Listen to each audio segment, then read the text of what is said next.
น้อมแด่องค์สมเด็จพระสัมมาสัมพุทธเจ้า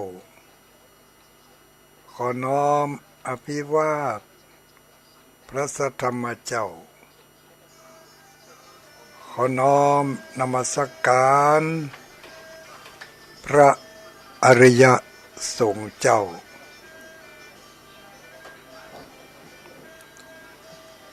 ขอถวายความเคารพมายังท่าน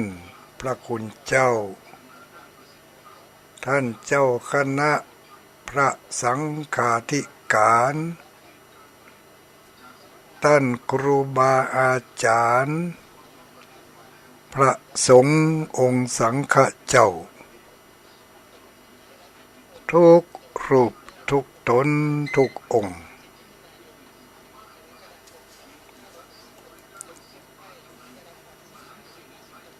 เจริญสุขเจริญพรสวัสดีมายังพ่อแม่พี่น้องปู่ป้าน้าอาญาติธรรมผู้ใฝ่ในบุญในกุศลทั้งหลายทุกผู้ทุกคนทุกรูปทุกนาม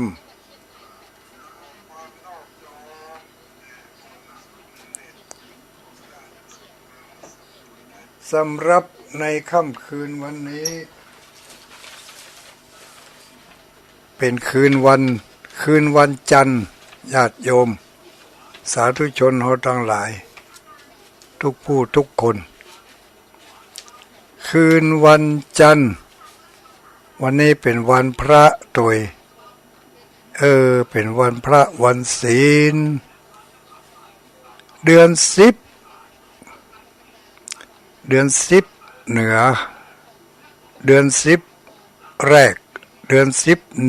11แรม8ค่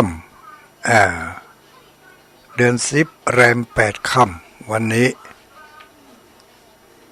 ตรงกับวันจันทร์เนาะเดือนกรกฎาคมพุทธศักราช2566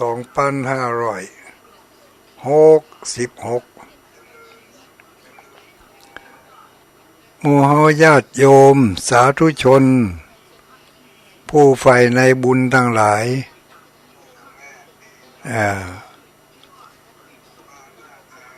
ทุกคืนวันจันทร์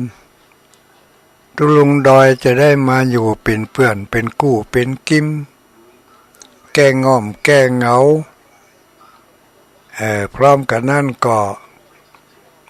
นำเอาสิ่งละอันพันละน้อยมาบอกมากล่าวมาเล่ามาขานให้กันได้ยินได้ฟังเป็นเครื่องเตือนจิตสะกิดใจเตือนสติกันไปเท่าที่จะมีความจำเป็นจะบอกจะกล่าวให้แก่กันเนาะมันก็เป็นอย่างนี้โดยการบอกกล่าวเล่าขานผ่านทางสถานีวิทยุท้องถิ่นก็คือสถานีวิทยุใกล้บ้านเฮานี่แหละไผฟังสถานีใดก็สถานีนั่นอยู่ใกล้บ้านเฮาใกล้ที่ไหนก็ฟังกันที่หั่นตามความสะดวกสบายตามอัธยาศัยจะนั่งฟังนอนฟังเดินฟังยืนฟังรับฟังจะอยู่ในรถในบ้านในห้องในหอในไร่ในสวนบางคนก็อยู่ในสวนพุ่นลูกอยู่ในสวนอยู่บ้านมันบ่ม่วนอีวะอึดอ้าวอย่างหูหนีเข้าไปอยู่ในป่าอย่างอีกก็มีบางคนก็กำลังอยู่ในรถวิ่งผ่านไปผ่านมา สแกนมาปะเข้าใส่พอดีเนาะสแกนมาปะเข้าใส่พอดีที่ได้ฟังเวลานี้ตุลุงดอยเนอะตุลุงดอยอยู่วัดพระธาตุม่อนจอมพออำเภอเวียงป่าเป้าจังหวัดเชียงรายนะก็เป็นวัดที่ชาวพุทธทั้งหลายได้ให้ความสนใจได้ไปแอวไปแหวงไปพอไปกอยไปศึกษาไปดูก็พอนะเนาะจอมพอจอมดูได้มาดูมาพอที่วัดพระธาตุม่อนจอมพออำเภอเวียงป่าเป้าจังหวัดเชียงรายระยะนี้รู้สึกว่าจะมีแขกเรือเริ่มทยอยมากันแล้วมาแอวมาพอมาแสวงบุญหมู่เฮาทั้งหลายค่ำคืนนี้จะอยู่แห่งหนตำบลใดฟังไปแล้วเกิดความสนใจก็ลองติดตามข่าวคราวดูนะจะนำเสนอสถานที่พักผ่อนหย่อนใจหย่อนอารมณ์ก็เป็นเทศกาลฤดูใกล้เข้าพรรษาก็ยังแถมบอกกี่พระบอกกี่ศีลแล้วเขาก็จะเข้าพรรษากันใครที่อยู่บ้านใดเมืองใดได้รับฟังอยู่ในค่ำคืนนี้ชัดเจนดีกาเป็นอย่างใดก็แจ้งผลการรับฟังมาหน่อยนะตอนนี้ขอแจ้งมาทางไลน์ก็แล้วกันเนาะแจ้งมาทางไลน์ก็แล้วกันกลุ่มคลื่นสีขาวเพื่อชาวประชาคุณโยมแม่เกษณีอันนี้อยู่ในเมืองเชียงใหม่ชัดเจนดีกาอุ้ยสาธุแล้วก็มีทางห้วยงูในห้วยงูในแจ้งมาแล้วชัดเจนดี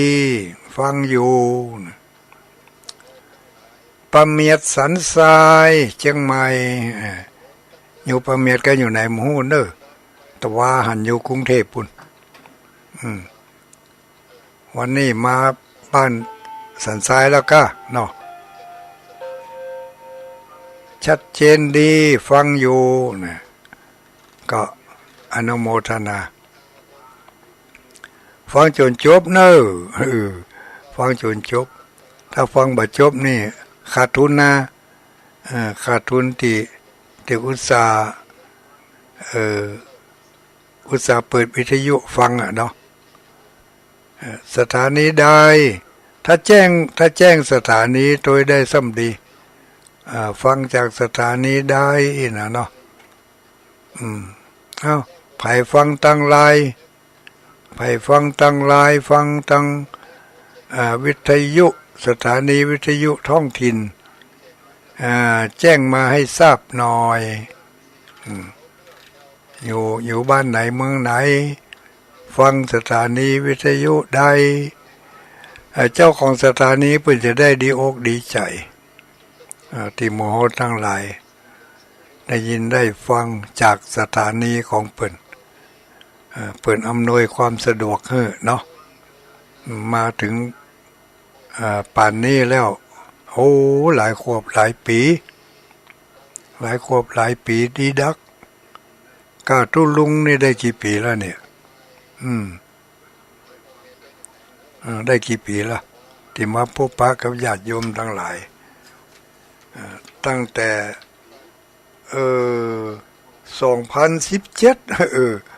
2017 ตัวเลขว่าตัวเลขอัน2017ถึง2023เองเนาะ13-7เหลือ6โอ้6 ปีนี่6 ปีแล้วนะติตุลุงมาพบมาปะกับญาติโยมทั้งหลายนี่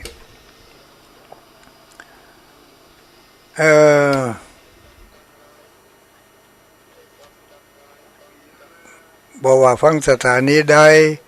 บอกว่าตลกดีแต่หม้อฟังเอาตลกเนอะคือข้อคิดนะ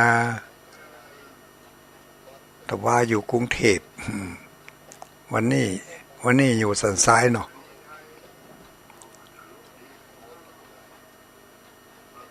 ตั้งพะเยาแจ้งมาแล้วพะเยาบ้านหยัง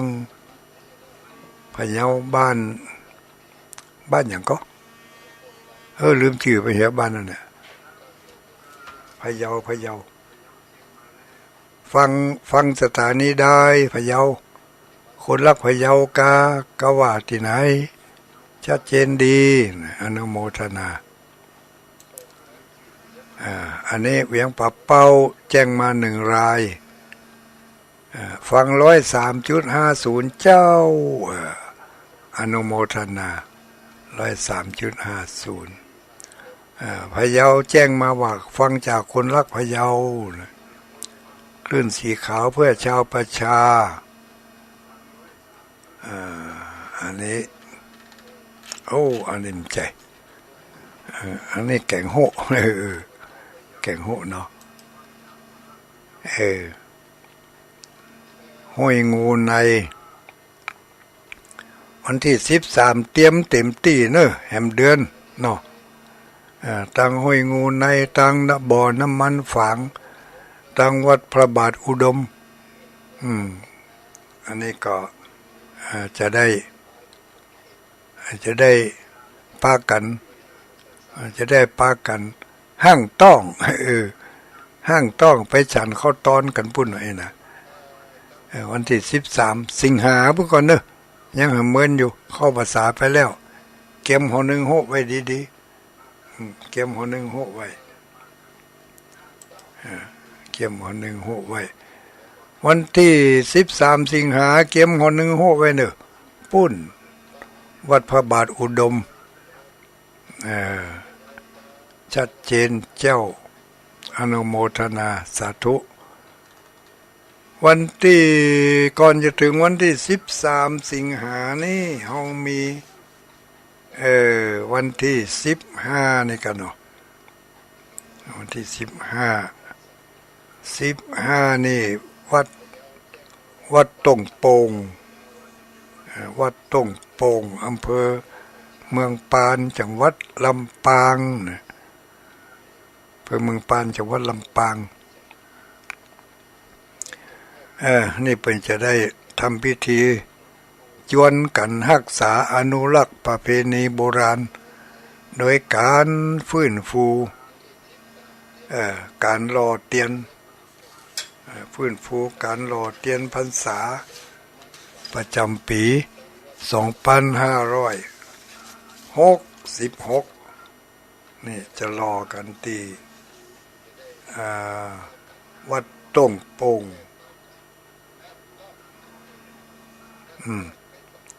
วัดต้งโป่ง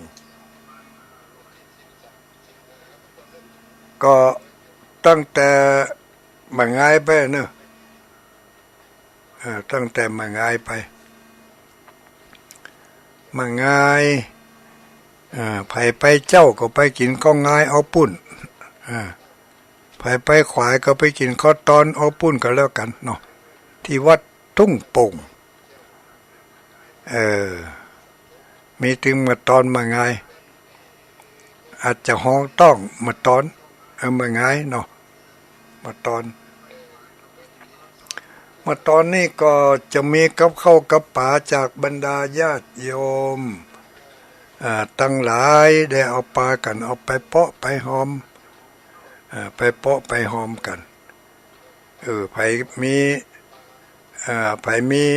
มีความตั้งอกตั้งใจจะให้จะหอมลงทมลงทานก็เกี่ยมกันไว้เนอะยังบักกี่วันแล้วนะวันนี้วันที่10แล้วนะวันนี้วันที่10วันจันทร์น่ะเนาะ11วันอังคาร12วันพุธ13 14 15วันเสาร์นี่วันที่15นี่เขาจะได้ไปปะกันที่วัดทุ่งโป่งไม่ใช่วัดขี้มูกโป่งนะตรงโป่งปะกันเนาะตุลุงก็ประเดี๋ยวนี้ก็เกียมก้างรอเตียนเกียมก้างรอเตียนแล้วก็เกียมเบ้าแบบที่จะรอเตียนนั่นแหละเก้าเล่มจะเอาไปตั้งไว้ให้หมู่เฮาทั้งหลายได้ช่วยกันรอเตียนเพราะว่าถ้ามันจะอันนี้ประเพณีมันจะหายถ้าเอาสะดวกสบายนะเพราะมันสะดวกสบายแต่งามก็งามตัวนะเนาะในกาดเพิ่นถึงมีขายเพิ่นก็เป็นธุรกิจของเพิ่นเนาะเพิ่นก็ทำออกแบบมาเพื่อจำหน่ายให้แก่คนที่เพิ่นบ่เคยมีเวลาจะไปทำการหล่อเตียนเหมือนกับสมัยเก่าใกล้เข้าผสมภาษามาถึงเสาะหาลูเสาะหาบอกไม่เหี้ยพ่องไม่หกพ่องไม่ที่มันเล่มมันป้องยาวๆน่ะเนาะไม่เหี้ยไม่หอบอันนี้ไม่นี่เปลือกมันบางก้องทางในมันใหญ่แล้วก็เอาไปเจาะก้นมันเนี่ยเอาสีสายเขาใส่แล้วก็เอาขี้ผึ้งต้มดีดักแล้วก็รอเข้าไปอันนั้นนี่สบายเก็บสบายมากเพราะว่ามันแกะก็ง่ายนะแกะก็ง่ายแต่ยังสมัยนี้นี่แต่ว่าเขาจะเอายังกระบอกไม้เนี่ยเขาจะเอามันใหญ่จะเอาใหญ่มันก็บ่ได้นะเหมาะเนาะมันบ่ใครมีไม้นะไม่เหี้ยไม่หอบนี่ยังเก่งก็หน้ากว้างทางในมันก็ยังเก่งก็สัก3 นิ้วเนาะแต่ว่าที่เขาจะรอประเดี๋ยวนี่กว้างมันสัก4 นิ้ว4 นิ้ว5 นิ้วย่อมเยาะเนี่ยเด้อก็ใจขี้ผึ้งจำนวนนักอยู่เล่มหนึ่งดูมันจะ8 กิโลก็ว่า10 กิโลอย่างนี้แล้วก็ขี้ผึ้งนี่เขาก็เอาไปเปาะไปหอมกันอย่างที่ว่านะแม่อุ้ยที่อยู่ทำกิมทำใกล้นั่นหรือว่าจะอยู่ไกลๆก็ได้จะเอาไปเปาะไปหอมกันจะเป็นขี้ผึ้งเป็นแผ่นก็ได้เนอะเป็นขี้ผึ้งเป็นแผ่นก็ได้หรือว่าจะไปปูชาเอาตีหน้างานหั่นอันนั้นก็เป็นแผ่นขี้ผึ้งมีรูปสีมาธรรมจักรด้วยรูปสีมาธรรมจักรอันนั้นก็ปูชาเอาแผ่นละ20 บาทเนี่ยที่จริงกะขี้ผึ้งมันก็บ่ถึงละแผ่นละบากี่บาทแต่เอามาตั้งราคาให้ปูชา20 บาทนี่เพื่ออย่างอื่นด้วยลูกลงทุนการทำงานต้องมีการลงทุนน่ะเนาะเมื่อลงทุนแล้วก็ต้องได้กำไรเมื่อมีกำไรแล้วก็ไปจัดสรรผลประโยชน์จากกำไรตัวนั้นเอาไปที่ไหนหมอทั้งหลายก็คงจะได้ยินได้ทราบกันแล้วว่าถ้าเผื่อว่างานการหล่อเตียนในครั้งนี้จะมีกำไรนักกำไรน้อย กำให้มินกำให้อย่างนี้ก็แล้วแต่ผลได้จากการจำหน่ายแผ่นขี้ผึ้งก็ดีผลได้จากการ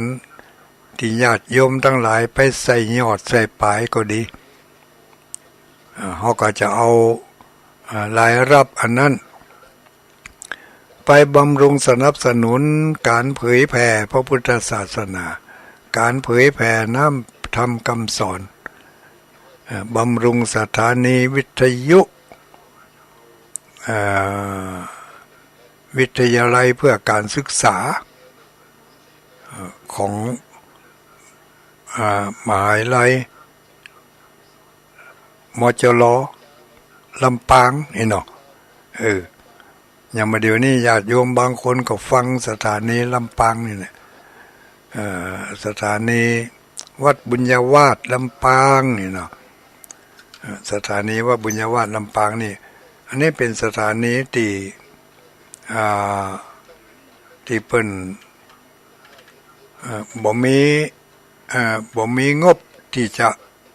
อุปถัมภ์นะบ่มีงบที่จะอุปถัมภ์ก็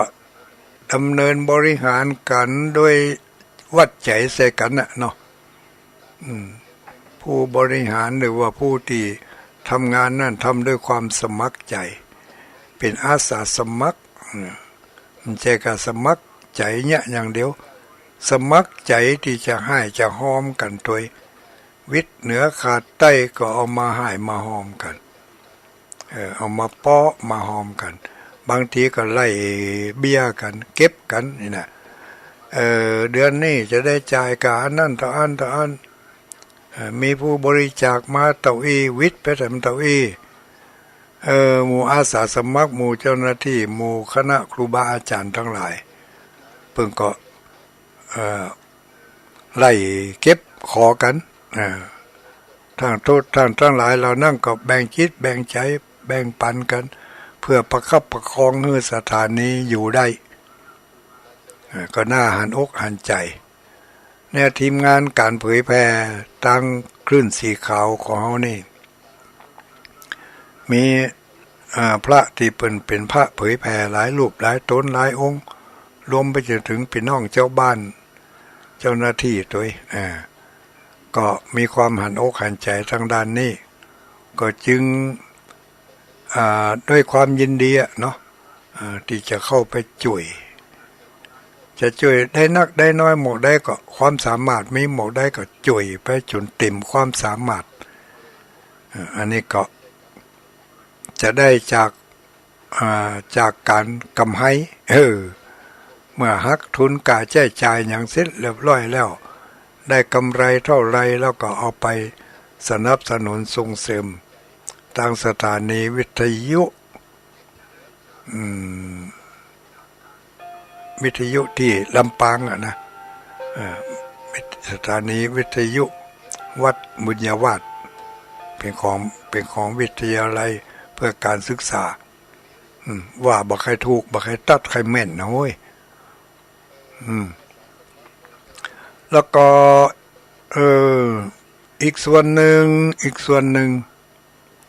ถ้ายังกำให้มันยังมีลักมีหลายแล้วก็ที่เขาจะได้แบ่งไปก็คือแบ่งสรรปันส่วนเอามอบเพื่อตั้งโรงเรียนเป็นเรียกว่าอย่างก็โรงเรียนอันอย่างน่ะ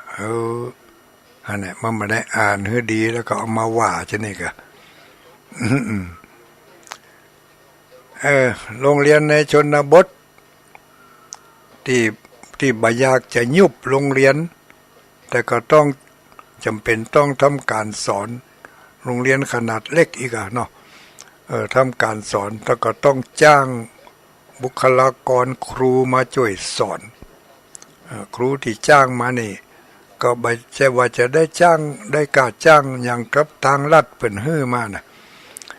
อันนี้หมู่เฮาทั้งหลายช่วยกันเองช่วยสนับสนุนการศึกษา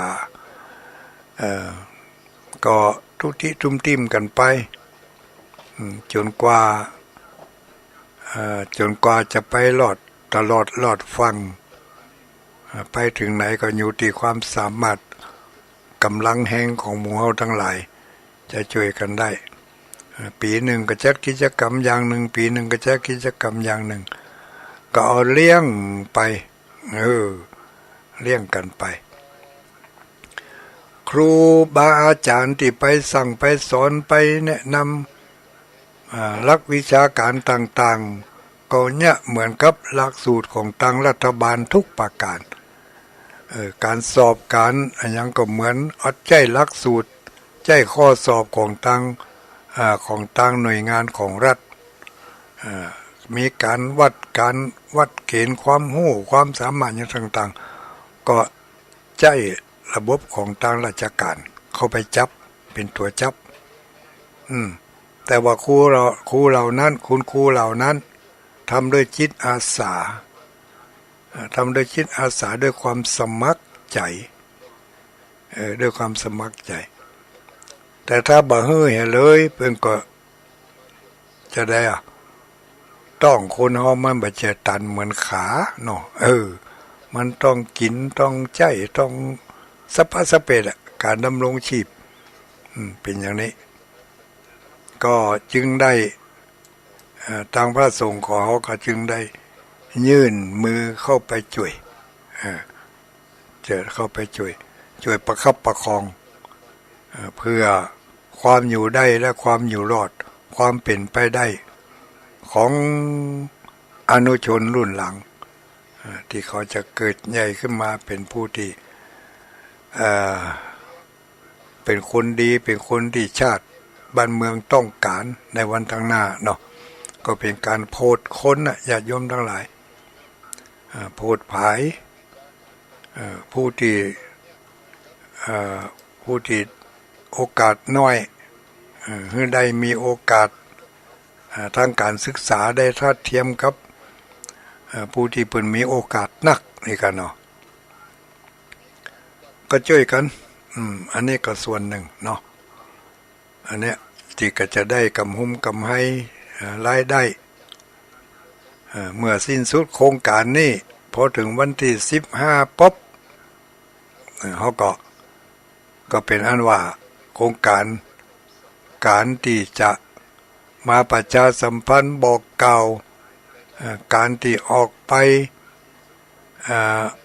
ไปรับความเมตตา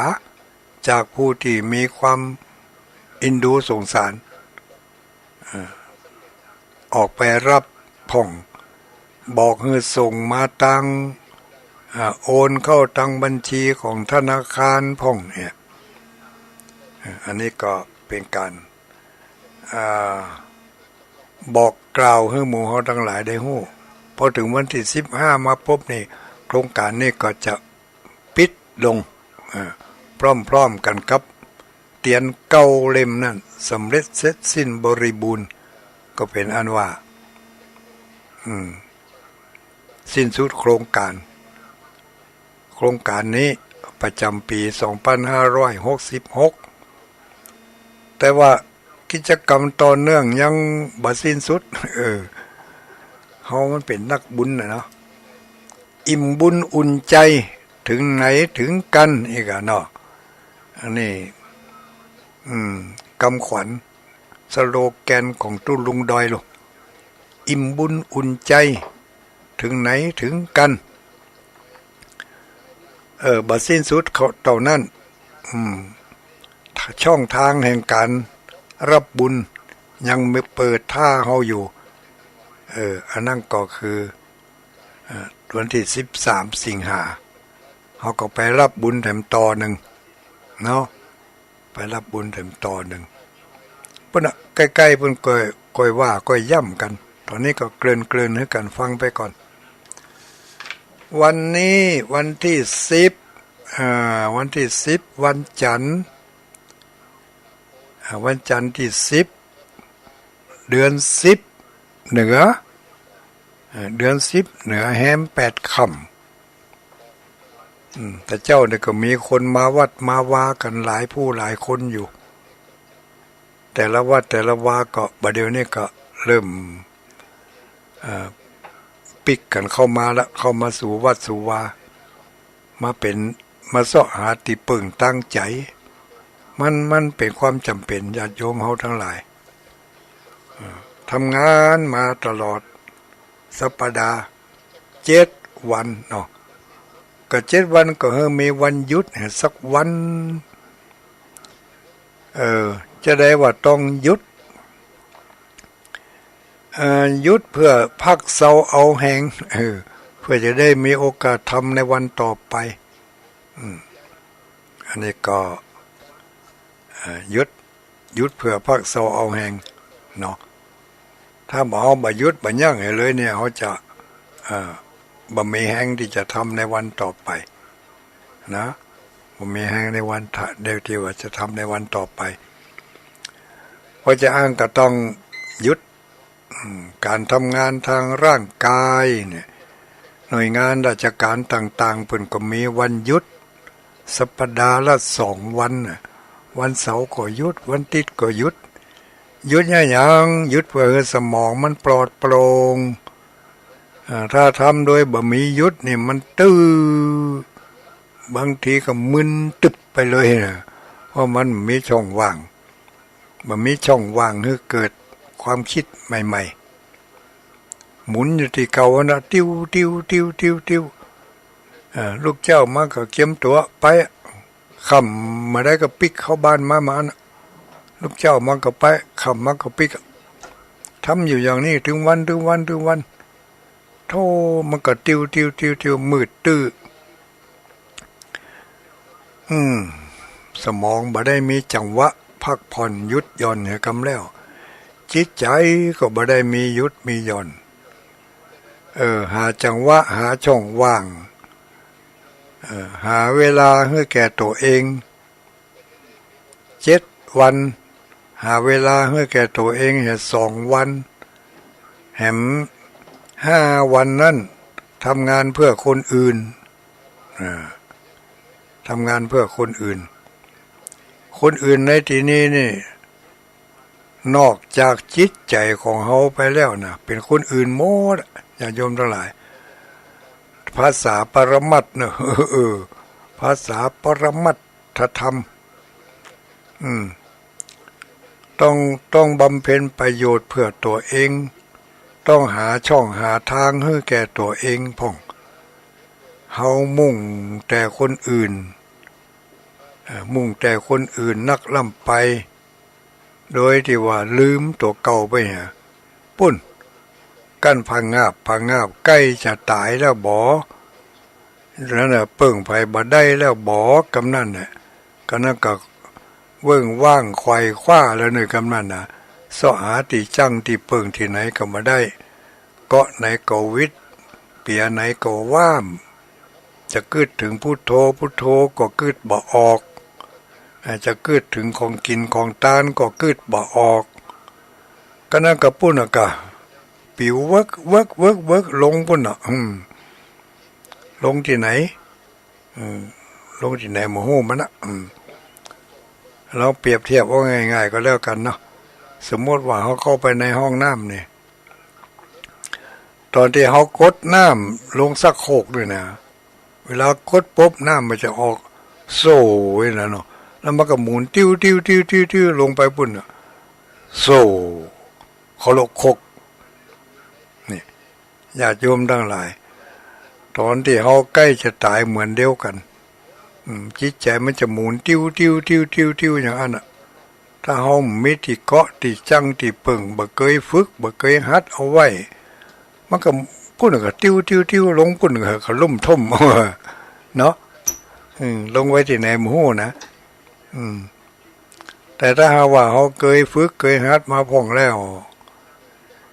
7 วันไหนก็ไปฝึกไปหัดใส่บาตรไหว้พระหับศีลทำใจให้สบายโล่งโปร่งอย่างน้อยๆถึงเวลาอัตคับตาจนมาก็เหมือนอันน่ะเขาไปทำบุญที่หั่นเหมือนอันน่ะเขาไปทำบุญที่หั่นเขาไปทำบุญที่หั่นเมื่ออันวันนั่นจำได้ดีโตภาพประทับตา คนนักคนหลายทุเจ้าก่อนนักคนบ้านก่อนนักโอ้เขาเพราะเขาผ่อนถ้าตายในขณะนั้นดับจิตในขณะนั้นน่ะแทนที่มันจะหมุนติ้วติ้วติ้วลงไปทางหลุมมันก็กลับสะเด็นขึ้นมาทางบนได้สะเด็นออกจากห่วงที่พัดเว้นนั่นขึ้นมาทางบนขึ้นมาทางบนมาทางไหนพ่องพุ่นถ้าบ่ไปเป็นมนุษย์ก็ไปเกิดเป็นเทวบุตรเทวดาเพราะว่าเขาได้ฝึกตนฝึกตัวมาดีเขามีที่เกาะที่ยึดมั่นใจเขาเคยกึดแล้วเขาเคยฝึกหัดกึดมาอย่างดีแล้วถึงเวลาที่จะได้ใจมาเขาก็เอามาใจอันนี้เพิ่นถึงได้บอกว่าหาที่จังที่ปึ่งให้แก่ตัวเองพ่องจะไปหวังกาลูกกาหลานกาญาติพี่น้องกาพ่อกาแม่นักจนลืมตัวเก่าไปจนลืมตัวเก่าไปถ้าอ้างกับแสดงบางคนอาจจะเข้าใจว่าถ้าอ้างกับตัวลุงแสดงว่าบ่ให้คิดถึงหาพ่อหาแม่ก็บ่ต้องคิดถึงหาลูกหาเต้าก็บาดใจฟังให้ดี5 วันนั่นเนี่ยเขาทำเพื่อคนอื่น2 วันนี่เขาทำเพื่อตัวเองขอจะได้ข้าก็ขอเอาเป็นที่จังที่เปิ่งเด้อถึงเวลาพังาบมาสู่ขอมใจช่วยได้เนี่ยช่วยได้ก็มานั่งเฝ้าแหกินข้าวล้ำก็เดี๋ยวนี้หายใจสะดวกก็อิดก็ห้อนก็นี่กินขยะกินอย่างพ้องเนี่ยกินข้าวเห็นเนอกินนักเนอตาน่ะกะเนาะบีบนวดกำเหรเขาก็ช่วยได้หมออันน่ะเปิ้นมาหลายแหงปังงางเขาก็อุ้มไปให้หมอแหอุ้มไปให้หมอก็จัดการไปตามระเบียบของเพิ่น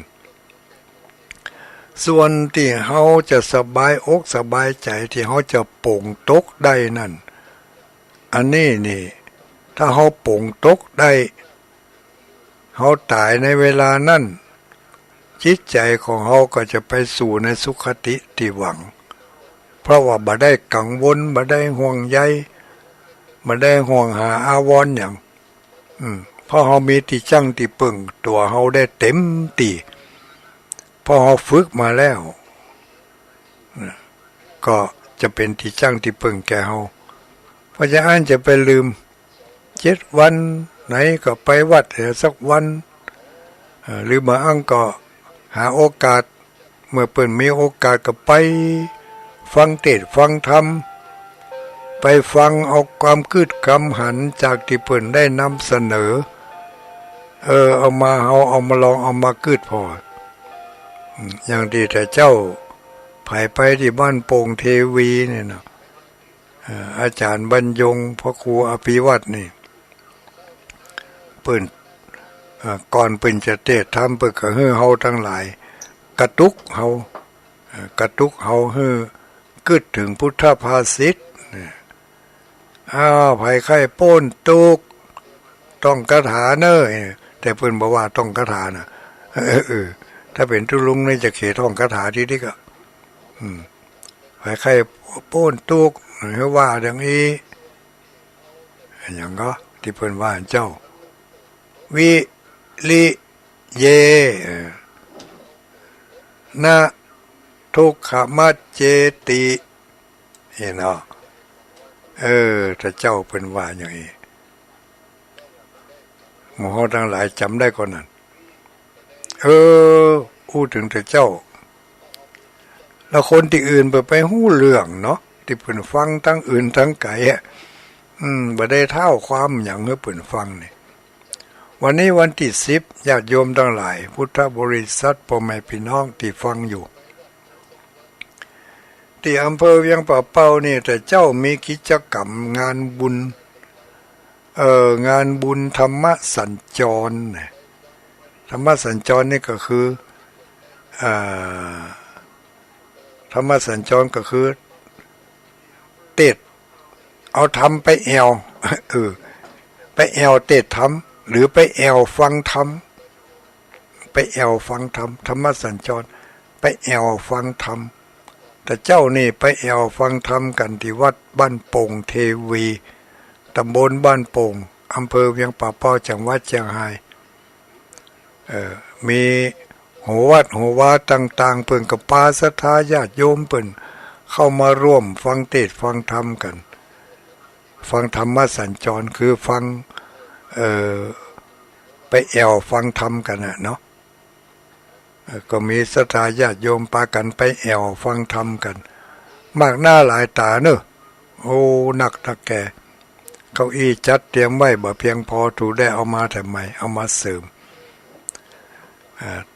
แต่งตัวกันขาวเพื่อขาวผ่อนพร้อมกันนั่งก็ตุลุงก็ได้ไปขอสถานที่แอบเอาขี้ผึ้งไปแอบไว้ในเต้นเอาเต้นไปคนเดียวขนเต้นไปขนโต๊ะไปเอาขี้ผึ้งไปตั้งหันเอาป้ายไปติดหันไผ่ไข่หอมตาลไผ่ไข่หอมหล่อเตียนภาษารวมกับคลื่นสีขาวพระนักจัดรายการก็ขอเจอเน้อนี่ปุจจาเอาได้เลยขี้ผึ้งวันก่อนนั่นเอามา200 แผ่นบ่เพียงพอแต่ว่านี่ก็เลยสั่งมาแถมอาจารย์บรรยงเปิดเอามาส่งกี่ร้อยแผ่นไปหุ้น2 กล่องแค่จะ200กันเนาะ2 กล่องก็บะเสี่ยงกันยังเหลือหันสักน้อยเนี่ยเหลืออยู่ในกล่องหันประมาณสัก10 แผ่น20 แผ่นอย่างเนี้ยลูกจากนี้ไปถึงวันที่15กำลังมีคนมาปูชาอยู่ก็ถ้ามีคนมาปูชาก็จะได้เอาขี้ผึ้งเนี่ยไปเปาะไปหอมกันในวันที่13จะไปพร้อมกับกระบอกเตียนเอาไปตั้งไว้ที่วัดตงปงก็ขออนุโมทนากับญาติโยมทั้งหลายเนอะแต่เจ้านี่นะได้มาร่วมกันทำบุญสัญจรทำบุญไปแอวทำบุญแอวฟังเทศน์ไปแอวฟังเทศน์เนาะก็หลายผู้หลายคนตั้งไปในก็มีพระเดชพระคุณท่านพระครูนิวิตศิลสังวรไปเป็นต้นเป็นหลักเป็นประธานท่านรองเจ้าคณะอำเภอก็ไปท่านเจ้าคณะตำบลเวียงก็ไปตั้งไปนอกก็มีหมายมีท่านนายอำเภอเวียงป่าเป้าลืมชื่อเป็นเหี้ยนามสกุลเป็นว่าขุนเพชรอีกนายอำเภออย่างก็เปิดก็ไปเป็นกำลังใจให้ญาติโยมหน่วยงานต่างๆอบตพ่องคณะครูนักเรียนครูบาอาจารย์ก็ปาละอ่อนไปกันกำนันผู้ใหญ่บ้านไปกันนักกันหลายหน่วยงานทางราชการวันนี้เป็นวันจันทร์ก็ยังสละเวลาไปร่วมกิจกรรมกันได้มากคู่หลายคนอยู่ก็โครงการนี้ก็ยังจะมีอยู่ต่อไปวันที่15 สิงหาไปถึงวันที่15 สิงหาอันนั้นก็จะไปที่วัดห้างต่ำวัดตุลุงวัดห้างต่ำวัดตุลุงคลายเครียดญาติโยมตั้งชื่อเป็นว่าตุลุงคลายเครียดตุลุงอารมณ์ดีที่เป็นออกรายการเมื่อคืนวันพฤหัสนี่ก็ กิจกรรมแสวงบุญอิ่มบุญอุ่นใจถึงไหนถึงกันเนาะวันที่15นี่ก็ถึงไหนถึงกันเด้อโมโหว่าเวียงป่าเป้านี่จะไปสักกี่กันรถเวียงป่าเป้านี่จะไปกันหลายอยู่นะแต่เจ้าแม่จิรพันธ์โมป้อเอาขี้ผึ้งมาฝากเท่าจัดนักเนอะเป็นถุงบะเล็กบะเล่นน่ะขี้ผึ้งเป็นแผ่นนี่นะเป็น20แผ่นบุญก็ว่านักกว่านั้นหัวบ่ได้นับแผ่นทึบเธอเต่าจานแบนเนี่ยขี้ผึ้งสีเหลืองๆเนี่ยเป็นไปซื้อเอาในกาดกะปุจ้าไปซื้อเอาแล้วก็เอามาเขียนชื่อเขียนนามสกุลเขียนหยังก็จะเอาฝากไปถ้าจะจูกะขี้ผึ้งติดเตียนเก่านั่นแล้วเอามาปั้มเอามาหล่อเนี่ยมันบอกใครดีเนอะญาติโยมทั้งหลายมันบอกมีความเหนียวหนืดมันมีแต่ความแข็งพระอาจารย์จะต้องใจขี้ผึ้งในกาดขี้ผึ้งใหม่เนี่ยผสมด้วยพ่องให้มันได้สัดได้ส่วนของมันจะเหนียวดีวันที่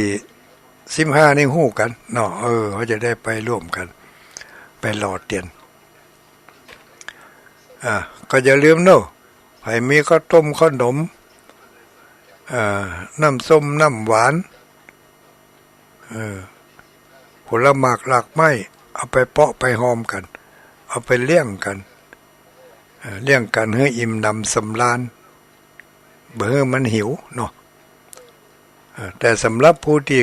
เก็มจะเอาถุงไปใส่นั่นอันนั้นมาท่าย่าเนอะหับหั่นกินหั่นเอาบริการให้กันหั่นนะแต่ทั้งพุ่นจะบอกมีถุงเสี่ยวนั่นนะกินบ่กินบางทีนี่เปิ่นเอากินกันหั่นทื่อๆตัวบ่กินหั่นติ้วไป3ถุง4ถุงเอาใส่ถุงเสี่ยวบางเตือเอาไปห้อยกิ่งไม้ไว้เสียลืมจะปิ้งมาเอาก็มาเอามันได้เพราะเปิ่นจะหันน่ะก็เลยเน่าให้หั่นก็มีอันนี้ก็วันที่15นี่เขาพากันเอาไปเอามาอู้ถึงตอนนี้ญาติโยมทั้งหลายบางผู้บางคนเนี่ยจนพอท้อใจพอท้อใจลงทานนี่นะตุลุงข้าพเจ้าบักขยะเราเฮ้ยเมื่อก่อนเนี่ยม่วนกะไปลงทานเราหันเป็นเอาของกินของว่าของเฮาไปกินส่องหน้าส่องตาฮะนะม่วนอกม่วนใจกินบะอิ่มเพิ่นก็ยังมาเอาแถมเฮาก็ดีใจดีได้เอาเฮอเพิ่นแต่มาระยะหลังๆนี่รู้สึกว่ามันจะผิดวัตถุประสงค์ของเฮาไปหน่อยอุตุลุงมันผิดอย่างใดก็เอาโรงทานไปตั้งทุกเจ้ายังไม่ได้ฉันเตื้อมาขอละก็เปิ้นหิวเนาะไม่ได้กินข้าวง่ายอันนั้นจึงว่าอันน่ะตุลุงแต่มันบางตีมันเล่นเอารถปิกอัพมานี่กะขนใส่รถเท่าได้ไปขนของมันนั่นไปขนของมันนั่นขนใส่รถติ๊กเขาก็หันอยู่ไอ้หรอย่าเขาใจอ่อนหมดอันนี้ก็ต้องตั้งสติให้ดีนะญาติโยมทั้งหลายไหนๆเขาก็ได้เอาไปละมันก็อยู่ที่ดุลยพินิจของเฮาเนอะถ้าหันหน้ามันมาหลายเถื่อหลายแก่หรือแห้งแล้วก็พอแล้วมันไม่ได้เอาไปบริโภคไม่ใช่เป็นคนที่ไปร่วมในงานนั่นก็ ฮือพ่องเบอพ่องก็ได้ลบได้ก็ลบไปตีฮือแล้วเปิ่นเอาไปกินไปบริโภคก็อิ่มอกอิ่มใจไปบางงานนี่คนเอาไปตั้งโรงทานนี่ฟังล่ำไปถึงก็เปิดแจกเพื่อถึงเวลาที่ทุกเจ้าเป็นจะฉันกาหรือว่าคนที่เป็นร่วมพิธีในวิหารในศาลาเพื่อเปิ่นลงมาทึดลงทานหมดแล้วมาเหลือแล้วอันยังก็วิทย์คนที่เปิ่นไปเป็นแท้เป็นว่าเปิ่นไปนั่งฟังเทศน์ฟังธรรมเปิ่นไปร่วมกิจกรรมพิธีออกมาหาลงทานห่างลึ่งบัดนั้นได้กินสักคำอีกก็มีอันนี้ก็ย่าเฮินอ่อนใจก็หมู่เฮาทั้งหลายที่เอาไปตั้งก็ใจดุลพินิจให้น้อยนะใจดุลพินิจให้น้อยถ้าตีได้มันมีอย่างอันก็ใจดุลพินิจของหมู่เฮาทั้งหลายตัดสินใจเอาเรื่องบุญก็คือบุญเนาะเรื่องบุญก็คือเรื่องบุญการทำบุญทำทานอันนี้ก็ว่ากันไปพร้อมกันนั้นแต่เจ้านี่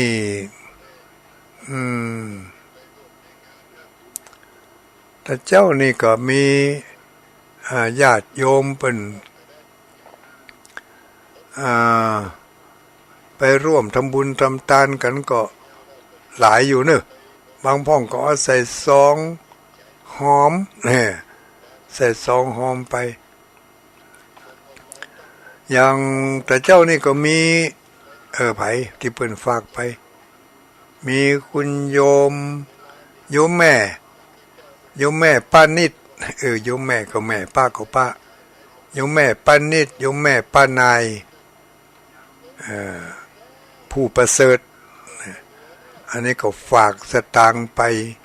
หอมหล่อเตียนพรรษาที่วัดต่งปงอันนี้เพิ่นฝากไป1,000 บาทก่อนเนอะส่งคนพี่น้องนี่นะฝากไป1,000 บาทขอฝากเข้าเลขบัญชี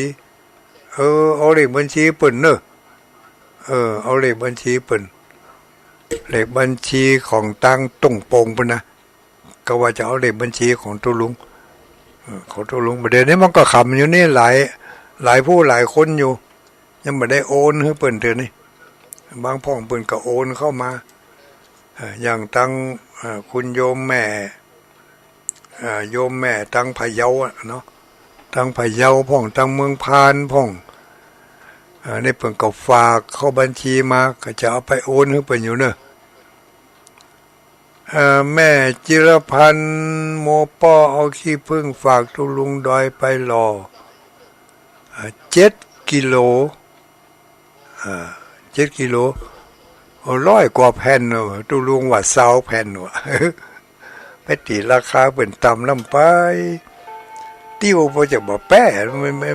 20 แผ่นอีโล7 กิโลเนอะร้อยกว่าแผ่นที่เป็นเอาหอมมาแต่เจ้าของแม่จิรพันธ์โมป้อวันพุ่นถ้าได้ไปจะถ่ายหูปเปี้ยเนอะแต่แม่จิรพันธ์นี่เป็นต้องไปแน่นอนวันที่15แม่ที่15ขออนุโมทนาขอบคุณป้านิดป้านายเนอะที่จะฝากหอมไปพร้อมกันนั้นโรงทานที่ตุลุงก็จะเอาไปอยู่เนอะทีแรกจะเอาไป2 หม้อว่ะคือไปกันมามันจะเป็นภาระนักลงไปก็เลยเอาไปให้หม้อเดียวเพราะหม้อใหญ่ๆหน่อยเนาะเอาหม้อใหญ่ๆหน่อยกินให้มันอิ่มหนำสำราญไปเลยโรงทานที่เพาะหอมานี่ก็มีนางสมพินบุญทานี่บ้านแม่ต๋ำแม่สวยเนอะนางเพ็ญพิมลอเนกอายุวัดเนาะอันนี้ก็บ้านแม่ต๋ำแล้วก่อนนางสาว นางสาววริศราบุญทานางสาวสุพัชชาบุญทานางสาวสุพัชชาบุญทาอันนี้อย่างบุญทาบินบุญทาบิขุนศิลป์อีกอะอ่านมาจ้างก็ขอสุมาแล้วเนอะบุญทาบินศิลป์เนาะบินบุญศิลป์โอ้มาแม่ต่ำก็แล้วกันเนอะแต่ว่ามันซื้อนี่เปิ่นมาไหว้พระธาตุหันที่วัดพระธาตุม่อนชมพอนี่ตั้งหล่อเตียนเปิ่นก็ได้มาร่วมหล่อเตียนตัวพร้อมกันนั่งก็ได้ฝากไปหล่อเตียน